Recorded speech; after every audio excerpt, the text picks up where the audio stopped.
ఇప్పుడు ఎక్కడ ప్రాక్టీస్ చేయని ఈ సుబ్బారావు ఏ కోర్టులో ప్రాక్టీస్ అండి, ఎక్కడ లేడు. ఫేక్ లాయర్ ఇతను. నేర్పించుకోమను. ఆయనకు దమ్ము ధైర్యం ఉంటే ఆయన తిరిగే ఛానల్లో ఏ ఛానల్లో అయినా నాతో పాటు డెబిట్లో కూర్చోమనండి, మాట్లాడదాం. ఆయన ఫేక్ లాయర్. ఎట్లా ఫేక్ లాయర్ అంటే, ఇప్పుడు మనం హైకోర్టులో బార్ కౌన్సిలర్ మనం పోయి ఆడ తెలుసుకుంటే ఈయన ఏంటంటే 4th, 5th, 6th క్లాస్ అంట, అది దొంగ సర్టిఫికేట్ పెట్టి లా చేసిండు, 10th చేసిండు అనేది మనకు కొంచెం ఆరోపణలు ఉన్నాయి. సరే, అది ఎవిడెన్స్ లేని దాన్ని మనం మాట్లాడకూడదు. అయినా ఈయన ఎక్కడ ఏ కోర్టులో ప్రాక్టీస్ చేయడు, టీవీ ముందుకు వస్తాడు. బిగ్ బాస్లో పోవాలనే ఉద్దేశంతో ఇవన్నీ మీడియా ముందు. మంగ్లీ పేరు చెప్తే మంగ్లీ ఆమెకు ఒక దేవత లెక్క దొరికింది. మనం ఒక దేవతను ముక్తే వరం ఇస్తాదో ఇవ్వదో తెలియదు, కానీ మంగ్లీ పేరు చెప్తే ఈయన ఫేమస్ అవుతుండు. ఎవరు? సుబ్బారావు. అటువంటి మానసిక రోగి ఈయన పోవాల్సింది బిగ్ బాస్ లో కాదు, ఎర్రగడ్డ మెంటల్ హాస్పిటల్లో పోవాలి. అంటే బాధితుల పక్షాన బాధితులు మళ్ళీ బాధితులు అంటారు ఏంటండి? బాధితులు తప్పు. అది బాధితులు ఎక్కడండి? మీరు తెలుసుకోవాలి మేడం. సుబ్బారావు గురించి మీరు తెలుసుకోవాలి. బాధితులు అంటారు. పూర్తిగా బాధితుల తరపున నిలబడాలి. బాధితులు ఎవరు? కర్నూలు నుంచి వచ్చినోళ్ళు. ఈయన ఏదంటే మీడియా ముందు వస్తాడు. సుబ్బారావు ఎక్కడ ఏం బెండ్ అవ్వలేదండి. ఏదో ఉన్న కోర్టులో చెప్తానండి. ఎక్కడ కోర్టులో చెప్తున్నావు నువ్వు? ఎక్కడ కోర్టులో కేసు ఫైల్ చేసినావు? చెయ్యాలి కదా. ఎక్కడ ఉన్నాయండి? ఎక్కడున్నాయి? 3-4 నెలల నుంచి ఆధారాలు అన్ని ఉన్నాయి అంటాడు. సుబ్బారావు ఎక్కడ తప్పు చేయడు అంటాడు. అరే ఏమో ఆధారాలు ఎక్కడ ఉన్నాయి? నువ్వు సూర్యాబాయి తోటి ఇద్దరు కలిసి సెటిల్మెంట్ చేసిన దందాలు నా దగ్గర ఆధారాలు ఉన్నాయండి. నా దగ్గర ఆధారాలు ఉన్నాయి. సూర్యాబాయి, సుబ్బారావు ఇద్దరు సెటిల్మెంట్ దందాలు చేస్తారు. ఇవన్నీ ఇంకా బయటికి తెస్తాను. ఇంకా కొన్ని ఆధారాలు ఉన్నాయి.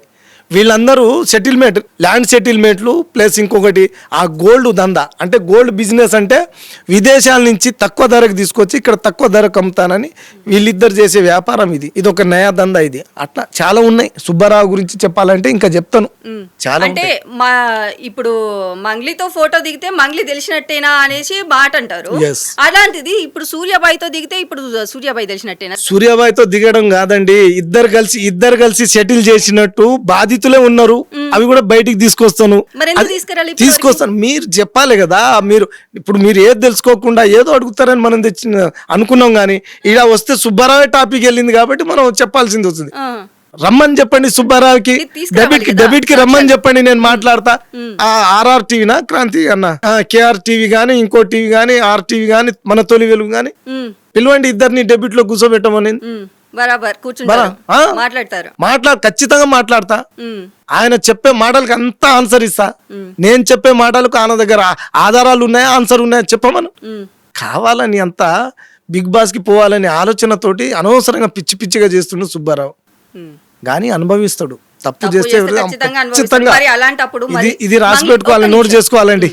ఈ మన టీవీ ద్వారా అయితే నోట్ చేసుకోవాలి. T63 టీవీ ద్వారా ఈ నోట్ చేసుకోవాలి. సుబ్బారావు ఖచ్చితంగా అనుభవిస్తాడు. మరి మంగ్లీ బయటికి వచ్చి అసలు బాధితుల పక్షాన్ని ఎందుకు నిలవలేదు? నేను న్యాయం చేస్తా, నేను డబ్బులు ఇప్పిస్తాను ఒక్క మాట కూడా ఎందుకు చెప్పలేదు? ఆమెకు అవసరం లేదండి. ఎందుకు అవసరం లేదు? ఆమె పేరు బయటకు వచ్చింది కదా. ఇటు పేరు ఎవడో కున్కిస్కా గొట్టంగాడు ఆమె పేరు చెప్పుకొని పేమ్ అవుతానంటే ఆమె ఎందుకు బయటకు వస్తుంది?